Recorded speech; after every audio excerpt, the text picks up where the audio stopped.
Oh, that's, There's the Ritchie. that's right next to Vance's Yeah, property. yeah. Have you made any connection with them at all? No. No. Well, you know, we can't do anything unless the council gets to work. I mean, I would say, can the lawyer ever come to the meeting and We have, given him letters through our lawyer and so forth. And our lawyer right? has attempted on And that. has attempted to contact you with him, and he has received the letters, everything else, but we never hear a response back yet from him. So we have been trying with him. Responding. what? He's not much for responding to, Does he get the response, or do you? When we've served him letters, we've had the Yankton County Sheriff actually serve him the letter, because they won't accept any mail at Oh, okay. But he has received it from the Yankton County Sheriff, because that's where he is at. Oh, that's where he's at, okay. Yes. So that's the one on Walnut, okay, cause that one, looks deserted. I don't know, there's trucks sitting there. I don't know if anybody ever moves them, but, okay. Then the one on Pine Street, 1011 Pine Street, that of course, I guess you have Fasano's, Oh, yes. you have made. We're working on that You're presently working on as we that. speak right now, Okay. so. I know we talked to a couple that had come down to a musical thing at the community church, and he said, you know, they have the same problem in a town like us in Nebraska. And he said that they tried to help these people, say, well, we'll come with a truck and you can load up stuff and maybe that helps them. But he said, then before we know it, they got another truckload they add to it, and so, you know, it's just hard to know how far to go. But anyway, 1012 8th Street is this one. That one's up for And tax that's, sale this year. now that's up for what? That's with the tax sale.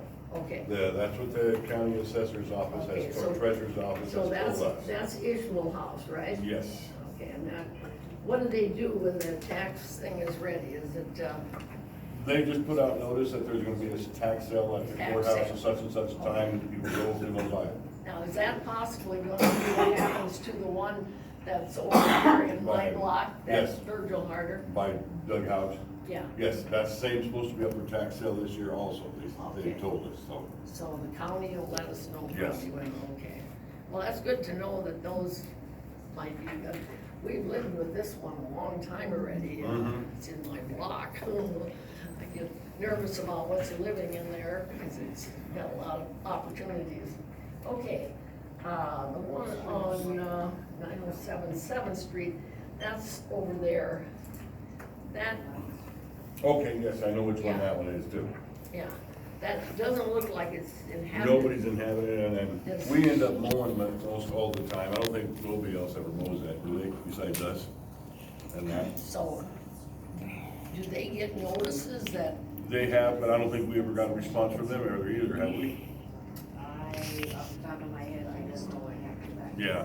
I mean, can they be sent another notice that's a little more stronger and, you know, these people aren't living there, what's gonna happen to them? Yeah, it's gonna fall apart.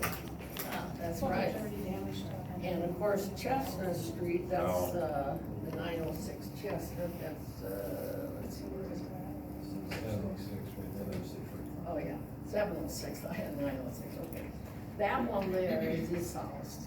Now, that's right across Oh, yeah. Norm's. Now, I don't know if we've ever done anything with that one. It's across from Norm's, you know, that That's really really a terrible mess. one there. I don't know if we've ever even looked at it, Steve, ever?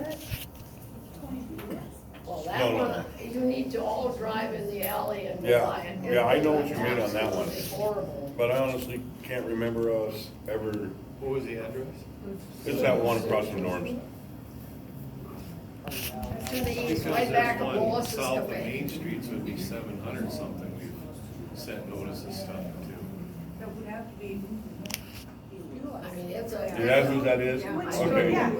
Oh, we have? Yeah. Okay, okay. They're the actual pictures of all of these this year. Yes, Yeah. we have sent letters to them as well, that one as well. I don't even know who owns that place, but it doesn't have anybody living in it, so, okay.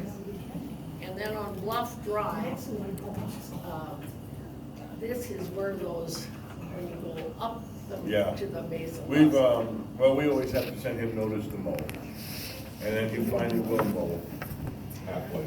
You know, that basically. Yeah. But that's about it for there too.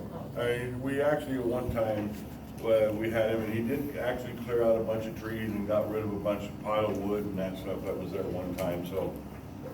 Well, I guess I look at it this way, there's 8, 9 of them, and we could give you a list of 10 more. Oh, yeah. Real easy, as you know, you don't have to drive around too far. And I guess, I just wanna reiterate, we just gotta get tough, maybe a little tougher. I don't know what else to say, because I think what's gonna happen in a whole country is we're gonna have more people coming, and whether those people are gonna be concerned about Springfield. We're happy you got here, by the way. And you, but anyway, I think we have to let them know somehow that they can't get by with these things again and again, and pretty soon they know they can get by with it, so, you know. And if you're all homeowners, your property is gonna go down in value if somebody wants to buy your house. And I know one of the gals, she isn't here tonight, but she said, I live in a block where I'm the only one that actually takes time to mow and keep it mowed. And the rest are just like, they get around to it maybe once a month or something. And she said, I know if I ever try to sell my house, people are gonna think, I don't think I wanna live in this area. You know what I mean? And that's gonna affect your property values. So I think we all need to be concerned to work on keeping our town beautiful. Now Linda, she has a couple things she wants to say yet. I hope I haven't bored you, but I think we need to say these things. Well, we are working Yeah, on a and I lot know of you that are. stuff. I wanna thank all of you for helping and doing what you can, And we're because, trying to do things according with our attorney through the law and everything yeah, else, and it it's takes just, time. it's I just know. terrible. One man sometimes. asked me, well, he said, you're doing that thing at the council, how come I haven't seen anything happen? I said, guess what, I started with my church. And they started mowing better. Okay, Linda.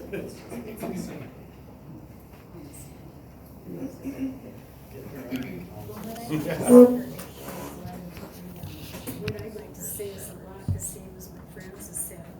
A while back, a friend from another small town in southeast South Dakota asked me, how many empty buildings do you have on Main Street, and how many businesses do you have in Springfield?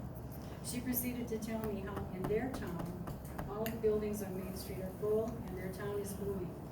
Well, that got me to thinking, what do we have here? And that's when I started making a list. And I was quite surprised actually to see what we do have. One important thing that I forgot to mention last time is our airport. This is just one more thing that Springfield has that many other small towns don't. And I would repeat what I said last time, Springfield really does have a lot to offer. I came across this Springfield Centennial book from 1970, and I'd just like to share a couple of short little items from the book. July of 1890, the City Council met to receive bids on boring an artesian well.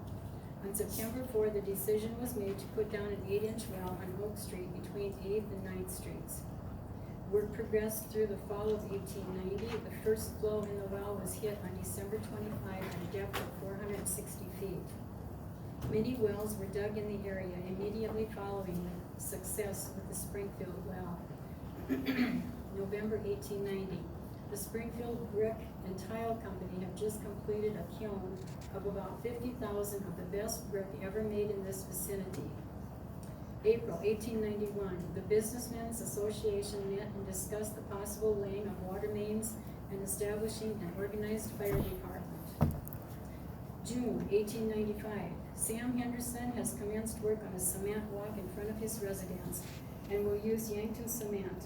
Now that this thing has been fairly started, we may expect to see the majority of our sidewalks built of this material in the future. April